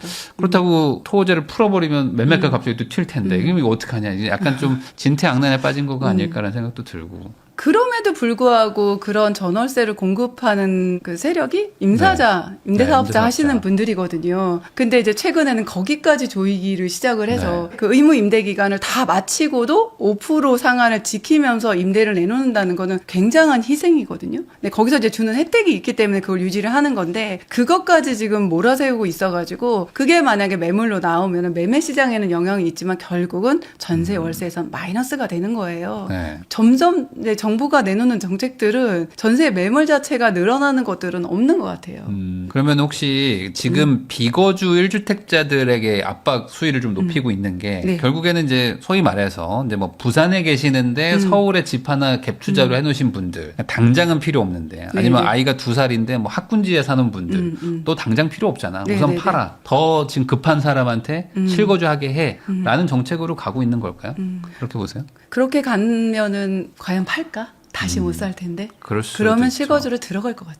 어떻게든. 네, 어떻게 해서든. 그 전세에 살면서 우리 아이 공부시키던 분들이 쫓겨나는 거죠. 정책이 원하는 방향과 다르게 가는 거죠. 그러니까 이게 현실에서 그렇게 딱딱 되면 좋은데 이게 어찌 보면 가장 민감한 그 자기의 거주지를 맞아요. 바꿔야 되는 거를 선택해야 되는데 과연 그렇게 이게 딱딱 이제 금융자산처럼 이게 사고 팔고 될까라는 걱정도 좀 들고 그러다 보니까 이제 계속 얘기가 나오는 게 이제 갱신권을 추가로 더 주는 거 아니겠느냐 뭐 이런 것이 지금 얘기는 나오고 있습니다. 뭐 이런 가능성이 어떤 없진 않아요. 점점 글로 가지 않을까 네, 지금 같은 지금 같은 상황이면은. 분위기라면 네. 그렇게 할 수도 있겠다 싶어요. 그래서 차라리 2년을 더 살고 5%만 올리게 하면 어쨌든 현재 자리에 그대로 뭐 네. 있으실 수는 있으니까. 당장은 어쨌든 예, 처방으로는 예, 약발이 받을 수 있는 처방이긴 한것 그러니까 같아요. 뭔가 조금 어쨌든 더 이렇게 압박감이 심해질수록 극단적인 정책 같은 것들도 나올 확률이 좀 늘어나는 것 같고 그리고 이제 또 하나의 대안이 이제 비아파트 같은 것들 네. 이제 오피스텔이나 도생 빌라 같은 걸 많이 지으면 정말 내가 오랫동안 거주할 건 아니지만 뭐 잠깐 2년 4년 살게 하는 신축 빌라 도생이 생기면 좀 나은데 이쪽도 지금 공급이 거의 안 되거든요. 네, 어떻게 맞아요. 보십니까? 네. 일단은 신축 빌라 그 빌라 전세 사기 때문에 예. 사실 건축 원가 올라가서 원가도 안 나와서 건축도 없는데 어차피 전세로 보통 맞추지를 못하니까 공급이 없어진 지 굉장히 오래됐어요. 지금 현재. 네. 그래서 신축 빌라 자체도 없지만 뭐 빌라 전세도 들어가지 않고 빌라는 뭐 전세 말고 이제 월세 정도나 사는 정도. 근데 굉장히 지금 그거조차도 기피를 하는 그런 상황이거든요. 네. 그리고 이제 오피스텔 얘기를 했는데 사실 저는 좀 안타까운 부분 중에 하나가 아까 지산을 실거주할 수 있는 용도 변경까지 생각을 하는 정부가 사실 오피스텔이 굉장히 안타까운 게 뭐냐면 약간 카멜레온처럼 예, 상가로 돼 있지만 사실 실거주할 수 있는 모든 걸 세트를 갖춰놔가지고 실거주를 임차인이 하게 될 경우 이게 가지고 있는 분한테 굉장히 아킬레스건이 되기도 하거든요. 네. 내가 가지고 있는 집안채를 매도를 하고 그거는 이제 그 실거주용이 아닌 업무용으로 쓰고 있었어요. 그런데 실제 그 임차인이 거기서 실거주를 한 게 발각이 되면 지금 현행법상으로는 그게 주택수로 들어가가지고 비과세가 날아갈 수 있거든요. 네. 그래서 이런 부분에 조금 차라리 보완을 좀 해줬으면 좋겠어요. 실질적으로 실거주가 가능한 오피스텔에 실거주했을 때 그거 주택수에 들어가고 안 들어가고 굉장히 어렵거든요. 그래서 저하고 상담한 분 한 분이 분당집 굉장히 잘 올라져가지고 그 아이한테 영향이 있을까봐 월세 잘 들어오는 순회역 인근에 네. 오피스텔 2개를 처분을 그냥 하셨어요. 이거 팔기 전에. 그 모르는 거니까 임차인이 실거주한 게 들통이 나서 이거 비과세가 날아가면 타격이 크잖아요. 이건 조금만 보완하면 문제가 해결될 만한 부분이거든요. 그러니까 말씀하신 대로 그냥 오피스텔은 아예 그냥 주택에서 제외한다. 예, 뭐 이런 그런 식으로만 식으로 해줘도 사실 오피스텔은 선호도도 지금 굉장히 높거든요. 평수가 작아도 되게 안전하고 깨끗하게 거주할 수 있는 거주 환경이 조성이 되기 때문에 네. 임차료도 좋고 선호도도 굉장히 높아요. 근데 이걸 보유하고 있는 사람들이 이런 문제 때문에 계속 전전긍긍해야 된다면 아쉬움이 많죠. 예, 아까 말씀드렸지만 지산을 개조할 생각도 한다면 네. 오피스텔에 대해서는 좀 규제를 좀 확 풀어서 이건 임대용으로 써도 주택사고는 무관하게 운영을 할 수 있게 하면 얼마나 좋을까. 종부세를 제외해 준다든지 예, 예. 뭐 대출 같은 걸 해준다든지. 네. 사실 이거 시세 차익도 나는 거 아니잖아요. 보통 오피스텔 누가 가지고 있냐면 이제 정년퇴직 하시면서 월세나 네. 받아볼까 상가 이런 건 관리하기 힘드니까 그러면서 보통 가지고 계시거나 작은 월세 현금으로 만드는 정도거든요. 하거든요. 그러면 서로에게 상생하는 종목인 것 같아요. 그래서 이 부분이 조금 더 다듬어지면 조금 큰 힘을 실어주지 않을까 싶습니다. 사실 지금 오피스텔은 지금 현 제도상에서는 상당히 애물단지죠. 뭐 있으면 오히려 네. 지금 너무 불리해지기 맞아요. 때문에 그냥 차라리 없었으면 좋겠다고 하시지만 거기 또 세입자가 있어서 맞아요. 여기는 또 이제 주택으로 취급받아서 또 못 팔고 네네. 막. 아주 심하게는 실질적으로 사업을 하고 있는데도 거기 싱크대나 이런 게 들어가 있고 샤워 시설이 들어가 있으면 주거용으로 본다는 그런 항목까지 있어가지고 도대체 이걸 어떻게까지 하려고 하는 건가 네. 그런 생각이 좀 들거든요. 빌라나 오피스텔 쪽에 좀 전향적인 대책이 나와가지고 네. 너무 이제 전세 사기도 있고 지금 네. 뭐 공급 분양도 아예 안 되니까 이걸 좀 살려보지 않을까라는 좀 기대감도 저는 좀 있었는데 전월세가 계속 이렇게 심각해지면 비아파트만 얘기를 하면 여기는 좀 풀어줄까요? 어떻게 보세요? 저는 풀어줬으면 좋겠어요. 이거를 예측해서 비아파트 투자를 먼저 들어가겠다는 사람들도 있잖아요. 재개발 말고. 사실 제가 상담받은 건 뭐냐면요. 아직 이제 구역 지정 안 된 곳에 빌라를 지어서 이제 네. 재개발도 될 수 있다 하고서 이거는 이렇게 사기도 치잖아요. 근데 진짜 그렇죠. 사기가 아니라 그렇게들 그분은 많이들 건설업을 얘기하죠. 하시니까 저한테 이제 유료 상담을 오신 거예요. 그러면서 이제 이렇게 지어서 분양을 하면 어떠냐 이렇게 말씀을 하시는데 제가 이렇게 말씀을 드렸어요. 기본적으로 여러분 건축행위 제한이 안 묶여 있다. 그 얘기는 너무, 예, 대표님 네. 얘기하신 것처럼 빌라를 계속 지을 수 있는 거예요. 무슨 얘기냐? 영원히 재개발은 안 된다. 그래서 재개발을 염두에 두고 그런 수요를 상대로 빌라 분양을 하기 위해서 투자하시고 그렇게 건축하시는 건 저는 안 될 것 같고요. 가망이 없고요. 그냥 지금 말씀하신 그걸 예상해서 빌라를 이제 건축해서 분양하는 거 얼만큼 거기에 좀 시장이 반응을 할까? 그걸 분양을 받을까? 그거는 사실 지금은 조금 퀘스천이에요, 저는. 그래서 저는 지금 걱정되는 게 이러다가 네. 결국에는 이제 전월세가 너무 부족해지면은 네. 전세 사기를 각오하고 그냥 오피스텔 빌라에 다시 전세를 들어가는 분들이 좀 늘어날 것 같고 그럴 수도 그러면은 있어요. 결국에 다시 또 빌라 그 분양하시는 분들이 나타나서 이제 비싼 전세 끼고 다시 또 전세 사기를 또 그 구조가 또 나오지 않을까. 그림이 다 그려지더라고요. 그렇죠. 에어컨 해주고 냉장고 해주고 이사 거기 지원금. 이사 지원비 주고 거기다 플러스 전세 대출한 거 이자 2년치 다 내주고. 네. 그러면 그 말도 안 되는 전세값에 사람이 들어옵니다. 지금 여전히 요런 거 정도 진행이 되고 있고 그래서 제가 이렇게 말씀을 드리면 아예 그 빌라를 건축하는 것 자체가 얼마나 좀 뭐라고 해야 되나 수요가 없는지라고 생각해 볼 만한 게 뭐냐면 저는 그냥 수강생들한테 그래요. 정말 돈이 없어서 빌라에 전세를 들어갈 거면 그냥 월세를 살아라. 네. 이것도 이제 제 가까운 제 사촌 동생 얘기인데 진짜 불과 몇 달 전에 언니 만기가 다 됐는데 돈을 아직 안 주는데 달라고 말하면 되는 거지? 그래서 그래 얼마 남았어? 한 달도 안 남았는데 집을 보러 아무도 안 와. 자기 딸이 혼자 있는 거예요. 더 놀라운 건 법인이라는 거. 아, 그래요? 그래가지고 가슴이 서늘해서 그냥 언니 2년 더 살까 하길래 절대 안 돼. 무조건 나와. 어떻게든지 돈 달라고 해서 무조건 나와. 그리고 시세를 봤더니 주변 시세보다 약간 비싼 거예요. 아이고. 너무 다행인 게 대출 받아서 주셨다고는 하더라고. 어떤 대출인지 저는 모르겠어요. 그래서 딸내미 그냥 월세 들어가게 해. 그리고 얼마만 대주고 나머지 이제 대학 졸업했으니까 벌어서 내라고 해. 이렇게 했거든요. 여러분한테 제 동생한테 한 조언이 똑같이 말씀드릴게요. 네. 그냥 빌라 전세는 들어가지 마세요. 빌라 사업 안 될 것 같죠? 그러니까 다들 이렇게 얘기하는데 누가 네. 들어가겠어요. 그쵸. 그러니까 이제 네. 말씀하셨던 대로 이제 신축을 지어가지고 이제 잘 모르는 분들한테 그냥 새 집이니까 잠깐 네. 사세요. 뭐 보증됩니다. 이렇게 또 속여서 또 하지 않을까라는 생각도 좀 듭니다. 그러면 이래나 저래나 지금 전월세 쪽에서는 당장의 해결책은 좀 없는 것이고 네. 주거비 상승을 감수하고 어쩔 수 없이 뭐 그냥 가야 된다. 네. 이제 그게 없으면 결국은 이제 매매 전환 되는 거. 매매 이제 전환이. 매수 그냥 하지 뭐 이참에. 네. 이제 그럴 때 이제 아무거나 사지 않았으면 하는 마음. 네, 그것도 전세 대출이 아닌 분이나 가능해요. 전세 그렇죠. 대출이었던 분은 어차피 자기 돈이 없기 때문에 답이 없어요. 네, 그냥 뭐 월세 올려주고 사는 네, 수밖에 없다. 네. 이렇게 정리할 수 있겠습니다. 진화이스님하고 얘기하고 있는데요. 그러면 결국에 이제 강제 매수를 하게 될 것이다. 뭐 이런 얘기 하시는 분들도 많습니다. 왜냐면 지금 뭐 전월세가 없는데 뭐 어떡하냐. 그렇다고 뭐 노숙을 할 수도 없고 뭐 경기도 외곽이나 지방으로 내려갈 수도 없는데 직장 때문에. 네네. 그러면은 오히려 지금은 아직 안 오르고 있는 구간대라고 굳이 얘기한다면 4억, 5억 뭐 이 정도 아파트 하는 데 있잖아요. 25평, 30평대가 5억 정도 하는 데들도 많습니다. 서울 외곽이나 네. 경기도까지 나가면요. 그런 곳들까지도 좀 온기가 가는 거 아니겠느냐라는 생각도 좀 드는데 어떠세요? 뭐 대출이 도저히 안 나오니까 그 5억밖에 못 사는 거죠.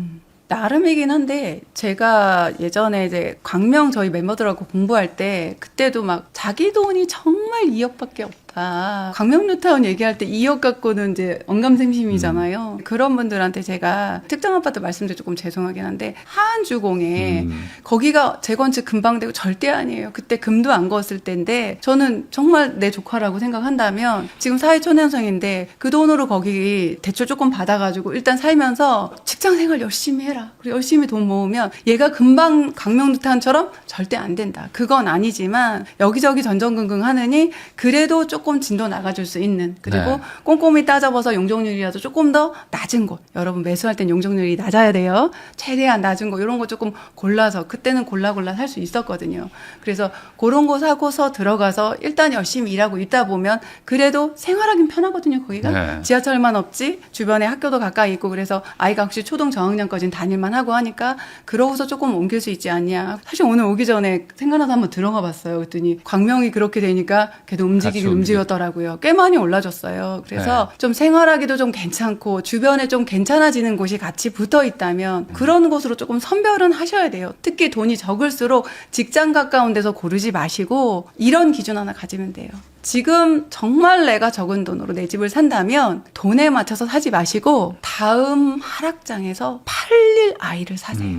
어쨌든 그때 내놓으면 누군가는 살 만한 그런 수요가 있는. 그래서 요즘 제가 멤버들하고 공부하면서 뭘 얘기하냐면 전체적으로 입지 좋은 걸 찾는 것도 좋은데 그냥 무턱대고 모든 사람이 무조건 그 동네 가면 달려가는 아파트가 있어요. 네. 딱히 비싸지 않은데도 그런 네임드가 된 거죠. 뻔한 거 있죠. 동네 대장 같은 게 있어요. 예. 근데 가격으로 대장이 아니더라도 너무 만만하니까 늘 우르르 들어가는 어디 구하면 어디 아파트 이렇게 나오는 거 있죠. 그런 애들도 눈여겨봐라.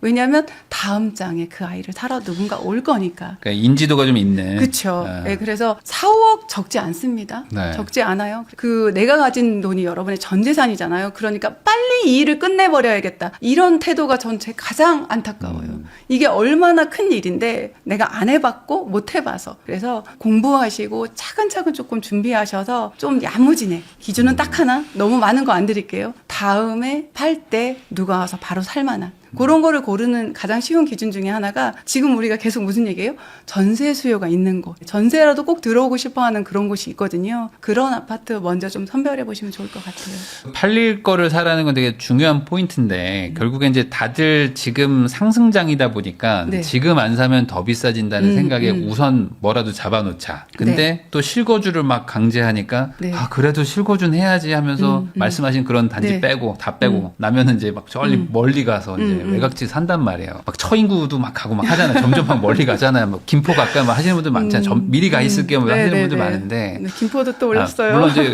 온기가 뭐 퍼지겠지만 네. 무작정 그냥 자기 생각만으로는 사지 마라. 그러면은 굳이 얘기한다면은 어떤 네. 교통호재 같은 걸 보고 들어가는 건 어떨까요? 지금 GTX도 어쨌든 진행이 되고 있는데. 교통호재 좋죠. 교통호재 말할 때 제가 항상 첫 번째로 말하는 게 뭐냐면 착공했는지 일단 보시는 게 가장 좋고요. 네. GTX는 일단은 경기 외곽에서 서울 중심으로 빠르게 오게 도와주는 거니까 좋고요. 그것보다 더 중요한 거는 그 GTX 역에서 내가 살려는 아파트가 어느 정도 거리인지는 꼭 체크하셔야 돼요. 네. 그 호재 하나만 보고 걸어서 갈 수 있는 거리가 전혀 아닌 곳은 GTX 호재를 보고 들어간다고 볼 수는 없습니다. 그리고 개통을 했는데도 불구하고 가격이 조금 오히려 내린 그런 것도 있어요. 운정신도시 아시죠? 네. 왜냐하면 개통을 해서 좋아질 게 아니라 개통을 하는 수혜를 입고 팔고 나보고 싶은 세력이 훨씬 많았어요. 그래서 지금 강남까지 개통되면은 팔고 나오려고 지금 다시 준비하고 계신 분들이 굉장히 많거든요. 그런 것들을 조금 감안을 하고 접근을 하셔야 되고 GTX 같은 경우는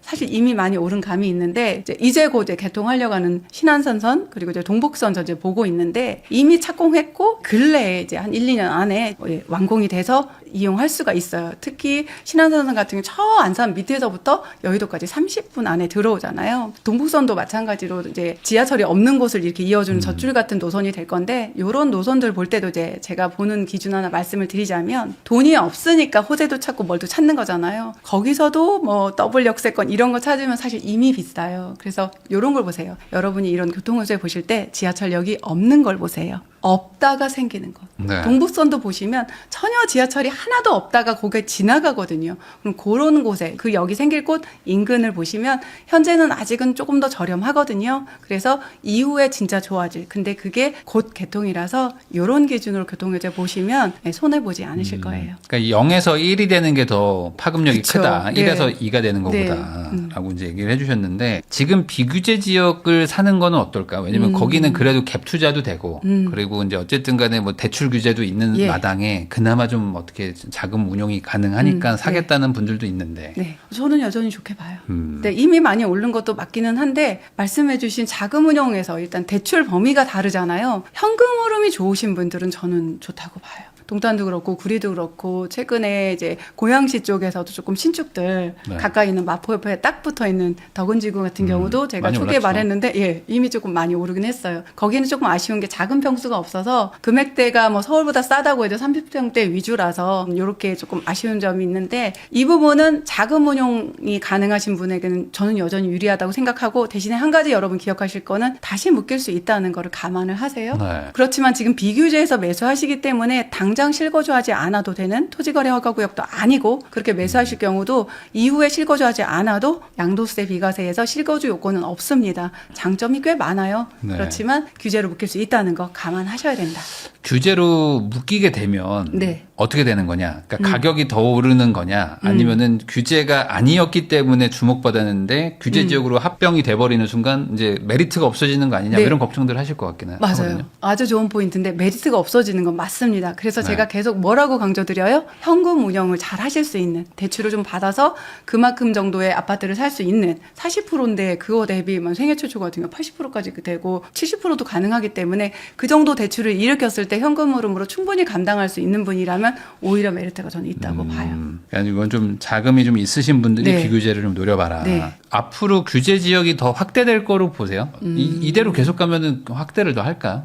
여기 몇 군데 눈에 보이는 데만 네. 조금 포함시키지 않을까 싶기는 해요. 지금 어쨌든 네. 계속 수치상으로는 이미 네, 규제를 이미, 해야 되는 지역들이 네, 네. 많이 있잖아요. 네, 맞아요. 아, 근데 토호제를 뭐 더 늘릴까요? 근데 이게 한 번 하면 늘리는 건 쉽지만 줄이거나 줄이는 건 푸는 건 어렵죠. 너무 힘들잖아요. 근데 그 학습 효과도 대단한 게 지금 어지간히 부동산에 관심 있는 분들은 현 정부 동안에는 이 규제를 더 풀지는 않는다는 건 다 인정하고 계세요. 네. 그것도 대단해요. 지난번에는 우리가 취득세 중과도 곧 풀 거야라는 기대를 계속 가지고 있었잖아요. 네. 근데 지금은 그냥 일반인들조차도 부동산 좀 관심 있는 분들은 네, 지금 정부 시절에는 없다. 그리고 추가된다면 3중 규제로 같이 추가할 것 같아요, 저는. 하면 그냥 다 한꺼번에, 할 것 같다. 지금 재개발 시장은 어떻습니까? 전체적으로. 재개발을 투자하는 새로 신규 투자하시는 분들 입장에서는 어떻게 봐야 돼요? 지금 재개발 시장하고 아파트 시장이 진짜 너무나 재미있게 막 움직이는 게 뭐냐면 그 5월 9일까지 계약서만 하는 원래 잔금이었잖아요. 네. 대표님. 근데 그게 계약서만 써도 되고 지금은 약정서만 써도 되게 이제 변했지만 어쨌든 그게 바뀌면서 재개발 시장으로 막 가던 세력이 아직 아파트에 기회가 있어 우르르 떠나는. 근데 중개사님하고 이제 통화를 해보면 거의 그런 얘기를 많이 했었거든요. 이제 반대로 보면 이게 끝나면 오히려 다시 재개발 시장 갈 수도 있겠다. 지금 재개발 같은 경우는 여러분 서울이라고 해도 지방분들이 실거주 안 하고 매수가 가능해요. 왜냐하면 네. 재개발에 있는 아파트 빼고 아파트는 안 됩니다. 아파트 다 규제되니까 빌라나 주택이기 때문에 매수는 가능해요. 그렇지만 취득세가 만약에 지방에 집이 있다면 중과가 된다든지 그리고 이후에 양도세 비과세를 받고 싶다면 실거주 의무가 있는 거지 매수가 가능하다. 이게 굉장한 장점이고요. 또 특수 물건들 있잖아요. 토지나 상관없이 매수하고 이후에 입주권으로 바뀌는 시점에 그때 주택수에도 들어가기 때문에 이제 그런 특수 물건을 다시 찾는 그런 분들이 좀 있고요. 다른 부분들은 재건축 같은 경우가 투기과열지구로 지정이 되면은 조합 설립 이후에 거래가 안 돼요. 예전에는 그게 굉장한 아킬레스건이었는데 사실 이제 공부들이 많이 돼서 그런지 그러고 나서 조합 설립되고 나서 3년 안에 사업 시행인가가 안 나면 또 그때까지 또 거래가 되고 네. 그래서 잠실주공 5단지가 꽤 오랫동안 거래가 됐잖아요. 그리고 또 사업 시행인가 나고 나서 3년 안에 착공이 안 되면 또 거래가 돼요. 이게 어떤 면에서는 재개발보다도 기회가 더 많아요. 그때만 팔 수 있다는 것 때문에 또 그때 매물이 나오고 그러다 보니까 가격이 조금 더 저렴하게 나오기도 하고 이런 물건들 이제 거래가 되기도 하고요. 또 반면에 돈 있는 분들이 진짜 공부를 안 하셔가지고 이제 압구정하고 우성 1, 2, 3차를 애매하게 사셔가지고 네. 피눈물을 흘리시고 압구정을 파신 분이 있어요. 이렇게 지금 거래가 안 되는 시즌으로 들어가는 찰나에 이러다가 딱 5년 재당정에 딱 걸리게 생겼는데 팔 수 있는 물건은 압구정이었거든요. 아이고. 그러니까 압구정을 파셨어요. 네. 이런 일도 있어서 자산이 클수록 좀 제재 공부를 좀 해두면 잘 운영을 할 수가 있거든요. 반대로 아까도 잠깐 말씀드렸지만 재개발에 같은 물건을 오히려 일부러 매수를 해서 간평가를 높여서 좋은 것으로 하나로 이제는 1+1이 이제 아킬레스건이 됐거든요. 또 네. 다시 사실 그게 그랬다가 맨날 괜찮았다가 바꿔요, 맨날. 네 다시 지금 그거 갖고 계신 분들 지금 고통스러우실 것 같아. 네. 이미 그렇게 받은 다음부터 이미 2주택자로 취급을 여러 가지로 받게 되고 네. 나중에 입주할 때도 처음부터 그냥 중가로부터 시작을 하는 거거든요. 그리고 추가로 받은 거는 3년 이내 팔 수가 없잖아요. 그러니까 팔려면 큰 거부터 팔아야 되는 되게 좀 슬픈 상황이거든요. 이런 것들이 있는데 그럼에도 불구하고 지방에서 서울을 투자할 수 있는 유일한 통로가 지금 현재 되고 있고요. 아까 말씀드린 것처럼 재건축 같은 경우 그 사이사이에 매매를 할 수 있는데 그러해서 급매로 좀 살 수 있는 그런 시장이 열리고 이런 시장 상황하고 전혀 상관없는 그 조합에만 일어나는 특수한 상황들이 있어요. 네. 그래가지고 최근에 이제 어디라고 너무 뾰족해서 말씀 못 드리지만 4억도 안 되는 거를 진짜 서울 진짜 가까운데 다 됐어요. 입주권 철거 다 했고 일반 분양 직전인 물건을 매수할 수 있는 시장도 열렸어요. 근데 요걸 제가 강의할 때 어떤 그 글이 저희 카페에 올라왔었냐면 저희 공투부 카페에 제가 한 4억 5억 있는데 면목동에 이제 그 모아타운 시작하려는 데를 볼까요? 또 어디를 네. 볼까 하는데 그 돈으로 왜 거길 가나 이런 마음이 들 정도로 공부를 좀 하면은 그 시기마다 그런 기회들이 있는 곳이 있어요. 요거에서 이제 여러분들한테 하나 드리고 싶은 얘기는 항상 내가 가진 자금이 굉장히 작다고 생각해서 이 자금으로 매수할 수 있다고 내가 생각하는 곳만 가요. 그래서 늘 드리는 말씀 중에 하나가 내 돈이 갈 수 있는 데보다 더 비싼 데도 꼭 가보라. 괜히 가서 뭐 기만 죽어오고 그럴 수도 있죠. 근데 정말 좋은 집 싸게 사고 싶다면 그런 경험도 조금 해보고 또 그러다 보니까 아니 내가 이 정도 입지는 꿈도 못 꿨는데 내 돈으로 갈 수도 있네? 이런 곳을 찾아낼 수도 있거든요. 그래서 네. 그 기준은 절대 버리지 마시고 많이 다녀보세요. 4억이어도 전 재산이잖아요. 그거 귀하게 제대로 심어 놓으시려면 많이 다녀보세요. 모아타운 얘기해 주셔가지고 모아타운에 대해서는 어떻게 봐야 될까요? 모아타운이 저는- 재개발 같기도 하고 재건축 같기도 하고 그냥 모아타운이라고 봐야 되고. 재개발, 재건축을 네. 이제 모아놓은 거긴 한데, 저는 아직 이제 결과 나온 게 없죠. 저는 재개발, 재건축으로 했지만 굉장히 안정적인 투자를 추구하는 사람이에요. 아직 결과 나온 게 없어서 그다지 그렇게 긍정적으로 보지 않는 면이 있고, 그 구조를 잘 들어가 보면 이제 뭐냐면, 각각의 작은 어떤 재개발, 재건축들을 모아서 하는 거예요. 그러다 보니까 다 조합장님이 있고 다 네. 이사진이 있고 이렇단 말이죠. 근데 뭐 그 전체 지하를 같이 또 공동으로 주차장을 하고 뭐 이런 얘기를 할 때 이게 얼마나 많은 잡음이 날까. 조합장 하나 가지고도 몇 번을 갈아치우고 저렇게 힘든데 그래서 이 사업이 빨리 진행되는 곳을 찾거든요. 사실 가장 중점적으로 보는 게 이제 조합장이랑 이제 그 조합 분위기인데 그런 면에서는 굉장히 좀 어려움이 있다. 그게 한 목소리를 내기 어렵고 왜 우리 구역에다가 뭐 쓰레기 분리수거장을 해? 우리 쪽에 주차장을 더 달란 말이야. 이렇게 싸움이 안 날까 과연? 이제 이런 마음이 좀 있어서 일단은 선도지고 진행되는 거 저는 지켜보자예요. 반대로 그러면 모아타운이 될 것 같다라는 기대감 때문에 최근에 오른 집을 팔아야 되냐 말아야 되냐고 고민하시는 분들도 많거든요. 그런 분들은 어떻게 조언을 보통 하세요? 그래도 전혀 거래가 없다가 갑자기 최근에 뭐 모아타운 한다고 얘기가 하면서 막 있어가지고. 올랐다. 예. 갑자기 집 보러 와요. 어떻게 해요? 막 이런 네. 분도 있잖아요. 현장에 있는 중개사님 이야기를 하나 전달을 드릴게요. 이거는 네. 관악구 쪽에 이제 거기 빌라 굉장히 많죠. 엄청 많죠. 많잖아요. 거기를 이제 어떤 제 수강생이 이제 갔어요. 물어봤더니 이 이슈로 가격 오르면 팔고 나갈 사람 천지 빼깔이야. 네. 그 어르신이 그렇게 말씀하셨다는 거예요. 그러니까 너무 젊은 친구인데 내 아들 같아서 하는 얘기야 하면서 그런 모아타운 기대로는 오지 마라. 네. 싼 빌라에 내가 일단 시작하고 싶다. 그거 아니면 하고 말씀을 해주셨대요. 근데 사실 저도 동의를 해요. 그래서 만약에 그런 이슈로 좀 올랐다면 저는 차라리 팔고 네. 공부 제대로 해서 재개발 전 재건축만 딱 하거든요. 그거나 아니면 아까 말씀드렸던 나는 이제 내가 실제 살 집도 필요해. 근데 돈이 적다 싶으면은 이후에 재건축을 할 만한 아파트는 사실 초기도 괜찮아요. 그리고 용적률 같은 거 미리 조금 체크를 하실 수 있잖아요. 제가 가지고 있는 아주 마지노선 하나 알려드리자면 전 대지집은 15평 이하 안 보고요. 200% 이상 용적률 현재 안 봐요.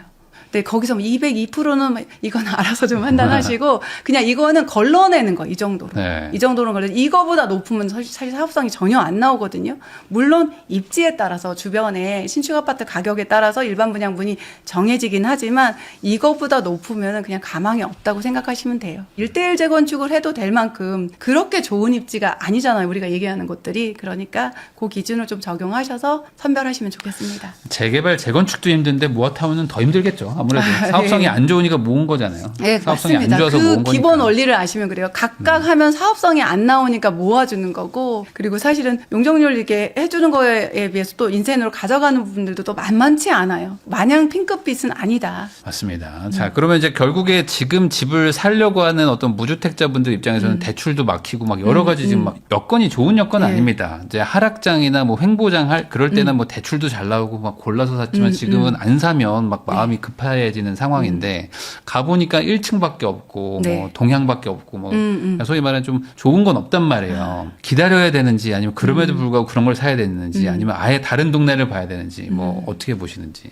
이제 큰 그림에서 단지를 여러분이 선별을 하셨어요. 근데 그 단지가 좀 쓸만한 단지다 싶으면 저는 1층 동향 상관 안 해요. 근데 기준은 있어요. 그 1층 동향, 뭐 꼭대기층 뭐 이런 아이들이 뭐 중간층하고 가격이 같아. 그럼 볼 건 없고요. 최소한 15% 이상 저렴하다. 뭐 20% 이상도 저렴하다. 그럼 저는 콜입니다. 그리고 나중에 싸게 팔 생각 하세요. 네. 이번에 싸게 샀으면서 자기 나중에 제값 받으려고 하면 제가 아까 뭐라고 말씀드렸어요. 다음 하락장에 이번에 팔고 나갈 거라고 했잖아요. 그때 매력적인 가격으로 세팅해서 내놓고 이것보다 더 좋은 집으로 가는 거다. 그런 마음으로 매수하시면 저는 문제될 건 없다고 봐요. 네. 그럼 마지막으로 이제 집을 사고 싶으신 분들이 이 영상들 많이 보실 것 같은데 어떤 뭐 조언 한마디 해주시면 좋을 것 같습니다. 집이라는 게 여러분 사실 우리 자산이 다 들어가잖아요. 그러다 보니까 집값이 이렇게 오르면 굉장히 조급증이 확 들어와요. 근데 그런 분들한테 조급해하지 말라고 해서 절대 그게 가라앉지 않아요. 저는 이런 얘기 하거든요. 공부를 시작하시면 그 조급증이 언제 있었는지 없어집니다. 무조건 시장에 나가서 중개사님만 만나면 요즘 시장은 오히려 조급증이 더 들어오더라고요. 그럼요. 쉽지 않습니다. 지난번에 봤던 물건 없어지고 사실은 그분들은 거래를 좀 일으키고 싶으니까 그 조급증을 더 만들어 주시거든요. 그런 공부 말고 기본적으로 책 한 권씩 읽으시면서 부동산에 대한 좀 전반적인 것들을 알아갔으면 좋겠어요.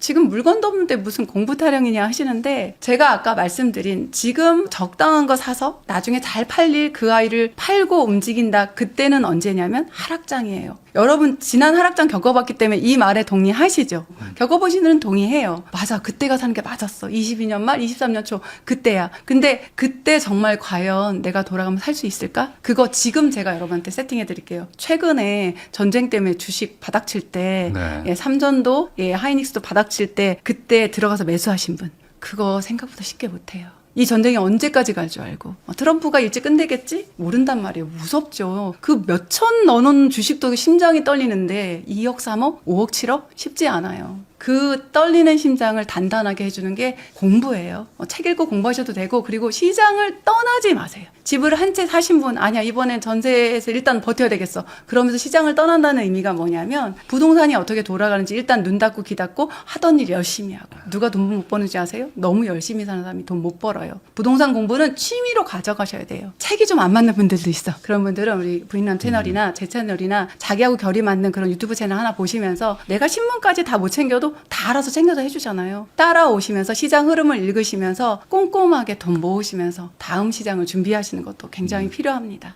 지금까지 진화이스님 모시고 최근 부동산 시장에 대해서 그리고 이제 어떻게 투자관을 가져야 되는지까지 이야기를 나눠봤습니다. 이 내용 되게 중요하다고 저도 보고요. 특히 이제 지금 조급하신 분들이 무조건 현장 갔다가 중개사분 몇 분 만나고 바로 그냥 집 사버린 다음에 잘 산 걸까요? 라고 맞아. 사연 보내는 분들 맞아. 너무 많아요. 진짜 지금. 많아요. 저 잘 산 거 맞는지 제발 기도해 주세요 하시는데 그러지 마시고 오히려 이런 상황일수록 한 템포 멈추고 좀 알아보고 본인이 어떤 성향인지도 공부한 다음에 사면 좋겠다. 네. 이 얘기 좀 다시 한번 강조하고 싶었습니다.